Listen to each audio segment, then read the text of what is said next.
Hey everyone, Lei here, and welcome back to Bullish Books. Before we dive in, if you're new here, hit that subscribe button because we're breaking down the best business and self-help books into actionable insights you can actually use.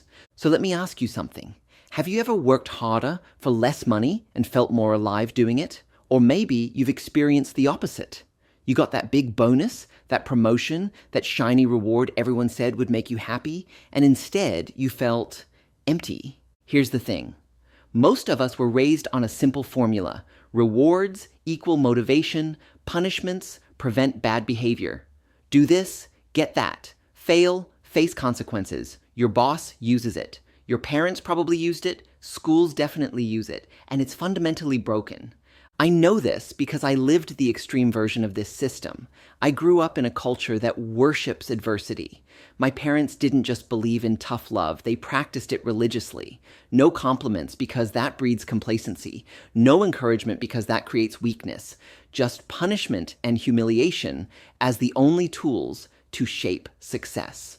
And you know what happened? I failed spectacularly. I did terribly in high school, barely scraped into community college, and struggled to find work after graduation. Most of my childhood friends who grew up in similar environments never even finished high school.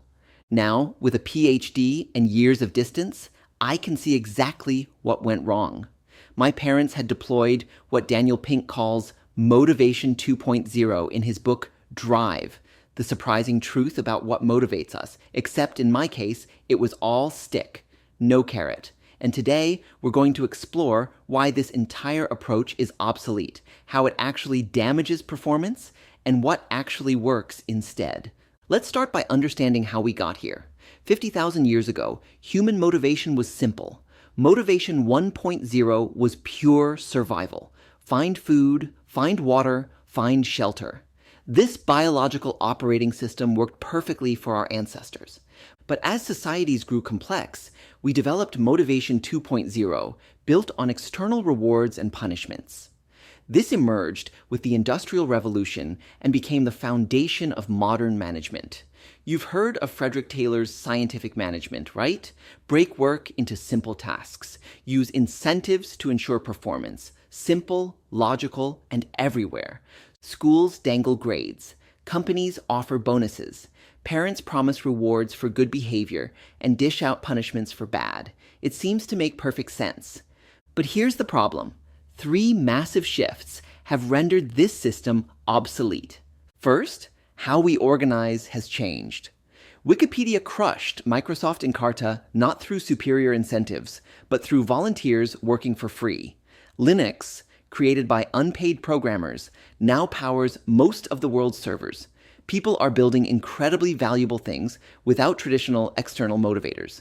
Second, how we think has evolved. Behavioral economics shattered the myth of rational economic man. We're predictably irrational, making decisions based on fairness, status, and meaning. If we do things for seemingly irrational reasons, why wouldn't we also do things for significance-seeking, self-actualizing reasons? Third, how we work has transformed. Work used to be mostly algorithmic. Follow set instructions to reach one conclusion. But increasingly, work is heuristic. There's no set path. You need to experiment, improvise, find new solutions. And for this type of work, external rewards often backfire spectacularly. Pink identifies 7 deadly flaws of extrinsic motivation. Let me walk you through the most shocking ones. Flaw number 1, rewards can extinguish intrinsic motivation. Edward Deci proved this with puzzle cubes. He gave students genuinely fun puzzles to solve. One group got paid $1 per puzzle, the other got nothing. During paid sessions, the rewarded group solved more puzzles. Success, right? But here's the twist. During free time after the paid session, the rewarded group lost interest completely. The unpaid group's interest actually increased. The reward destroyed the activity's intrinsic appeal. This happened to me as a kid. Punishment made me hate learning. School became something I endured to avoid consequences, not something I engaged with out of curiosity. Flaw number 2, rewards can diminish performance. Dan Ariely ran experiments at MIT with tasks requiring cognitive skill and creativity. He offered small, medium, and huge bonuses. For mechanical tasks, higher rewards improved performance, but for anything requiring problem solving, larger rewards led to poorer performance. The massive bonuses didn't just fail to help, they actively made things worse. Flaw number 3, they crush creativity. Harvard's Teresa Amabile had professional artists create collages. Some were offered money, others created art with no reward. A panel of accomplished artists rated all the pieces. The verdict? Non-commissioned works were significantly more creative. Technical quality was the same, but creativity tanked when money entered the picture. And it gets worse. External rewards also crowd out good behavior. When blood donation became paid, donation rates dropped and blood quality decreased. They encourage cheating. Atlanta teachers erased wrong answers to hit test score targets tied to bonuses. They become addictive. You need ever larger carrots to achieve the same results. And they foster short-term thinking.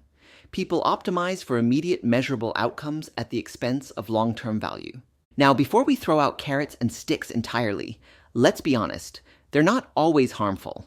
For routine, algorithmic tasks that require no creativity, if then rewards can work fine. Imagine you need 500 promotional posters rolled, inserted into tubes, and mailed by Monday. This is purely mechanical. Nobody's going to have creative breakthroughs while rolling posters. In this case, offering payment or throwing a party for everyone who helps makes sense. But even here, Pink recommends 3 practices. Offer a rationale for why the task matters, acknowledge it's boring, and allow autonomy in how people complete it. The key is to pay enough to take money off the table, meet people's legitimate needs so compensation isn't a source of anxiety, then stop trying to motivate with money and focus on what actually drives performance. So what does drive performance? In 1949, Harry Harlow was studying primates at the University of Wisconsin. He gave rhesus monkeys mechanical puzzles to solve. The plan was to spend 2 weeks letting them get familiar with the puzzles, then test their problem-solving abilities. But something unexpected happened. Without any prompting, reward, or training, the monkeys started playing with the puzzles with focus and apparent enjoyment. By days 13 and 14, they'd become quite skilled, solving 2/3 of puzzles in under 60 seconds. This was bizarre. The biological drive couldn't explain it. The reward-punishment drive couldn't explain it either. Yet the monkeys persisted. They seemed to find the puzzle solving itself rewarding. Harlow concluded there must be a third drive, intrinsic motivation, the drive to engage in activities for their own sake because they're interesting, enjoyable, or meaningful. 20 years later, Edward Deci picked up where Harlow left off. His research confirmed what Harlow discovered. Humans have powerful intrinsic motivations that external rewards can actually damage. Deci and his colleague Richard Ryan developed self-determination theory, which identifies 3 fundamental human needs. Competence, the urge to get better at things. Autonomy, the desire to direct our own lives. And relatedness, the wish to connect with and contribute to others. When these needs are met, intrinsic motivation flourishes. When they're thwarted, motivation withers, no matter how many carrots you dangle. Pink distinguishes between 2 orientations. Type X behavior is fueled primarily by extrinsic desires, money, status, recognition, avoiding punishment. Type X individuals ask, "What's in it for me?" Type 1 behavior is powered by intrinsic motivation, the inherent satisfaction of the activity itself. Type 1 individuals ask, "Is this interesting? Will I learn? Does this matter?" And here's the crucial part. Type 1 outperforms Type X over time. Type 1 improves continuously, while Type X requires escalating rewards. Type 1 promotes better physical and mental health. And Type 1 is inherently renewable with no perverse incentives. This framework completely reframed my childhood. My parents created an entirely Type X environment. Everything was externally driven. There was zero space for Type 1 development, no encouragement to explore what interested me, no support for mastery of skills I enjoyed. The result? I entered adulthood with no internal compass. I'd never learned to ask, what do I find meaningful? It took years, and eventually a PhD program where I finally had autonomy to pursue questions that fascinated me, to develop Type 1 behaviors. So what does Type 1 behavior actually require? 3 nutrients: autonomy, mastery, and purpose. Let's start with autonomy. Autonomy is not the same as independence. It doesn't mean working alone. Autonomy means having choice over what we do, when we do it, how we do it, and with whom we do it. Google famously uses 20% time. More than half of Google's product launches originated during employees' 20% time, including Gmail, Google News, and Google Maps. These aren't minor features. They're products serving hundreds of millions of users and generating billions in revenue. I'm living this right now. The principal investigator of my current lab grants me complete autonomy. No micromanagement, no fixed instructions. Just 3 words: I trust you. Those 3 words ignited something I'd never experienced in my entire academic career. I have never been this creative and motivated in my life. I continuously explore new methods, build experimental pipelines, generate hypotheses. I've taken initiative to seek out new collaborations. And here's something that would never have happened under a controlling environment. I created NGS101.com, a resource that now helps tens of thousands of scientists worldwide. This wasn't part of my job description. Nobody asked me to do it. I built it because I saw a need and had the autonomy to pursue the solution. That's the power of autonomy. It doesn't just make work more pleasant, it fundamentally transforms what you're capable of achieving. The second nutrient is mastery. Mastery is the urge to get better and better at something that matters. It requires 3 things. First, mastery is a mindset. Carol Dweck's research reveals that people with a fixed mindset believe talents are carved in stone. This kills mastery before it begins. People with a growth mindset believe abilities can develop through effort.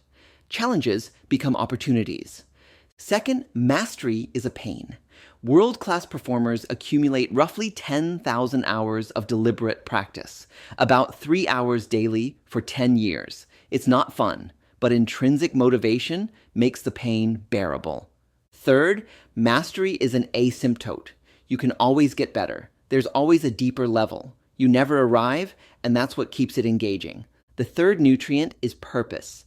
Purpose is the yearning to do what we do in the service of something larger than ourselves. Pink suggests asking, what's your sentence? If your life were reduced to a single sentence, what would it be? This clarifies what you actually care about, creating continuity and meaning that external rewards never could. I experienced this with NGS101.com. I built it with no financial compensation. The purpose? I watched colleagues struggle with confusing concepts. Every email from someone who finally understood something they'd struggled with for months, that's the reward. Not money or institutional recognition, but knowing I'm making science more accessible. Here's what's interesting. If you'd asked me to build this for money, I probably would have done mediocre work and resented it. But because it's connected to purpose and I have autonomy, I've poured in far more creativity than any external reward could have motivated. So how do you build Type 1 behaviors? Give yourself a flow test. Track when you experience deep engagement and restructure your schedule to create more of those experiences.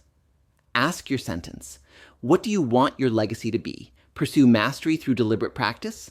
Pick something that fascinates you and commit to focused improvement.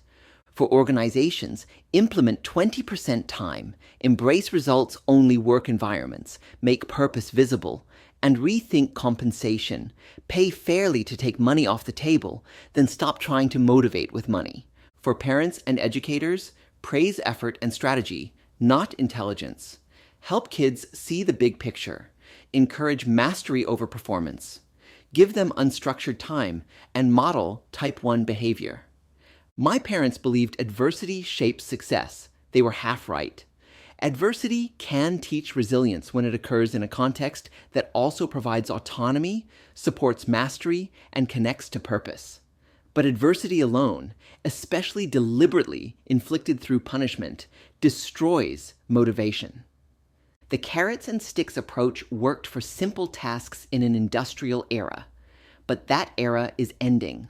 The work that matters now requires creativity, problem solving, and innovation. This work cannot be coerced with external rewards. It can only be inspired through intrinsic motivation. The three elements, autonomy, mastery, and purpose, aren't soft concepts. They're practical requirements for high performance. You can start making Type 1 choices today. At work, negotiate for more autonomy. At home, give kids more freedom and praise effort instead of intelligence. For yourself, take a flow test. Define your sentence. Protect what matters. My journey from failing student to successful researcher wasn't about getting smarter. It was about finally encountering an environment that allowed intrinsic motivation to flourish. An environment where I had autonomy to pursue fascinating questions, opportunities to develop valued skills, and connection to purpose that made hard work worthwhile. That environment is available to everyone, not because the world will reorganize itself, but because you can choose to create it in your own life. The motivation revolution doesn't start with organizations or schools. It starts with individuals making different choices. It starts with you. If you want to dive deeper into this topic, head over to bullishbooks.com. I've got the full article with even more examples and research. And while you're there, subscribe to get more research-backed insights on entrepreneurship, leadership, and personal development. No fluff, just practical wisdom from someone who's lived through the transformation from punishment-driven failure to purpose-driven success. Thanks for listening, and I'll see you in the next episode.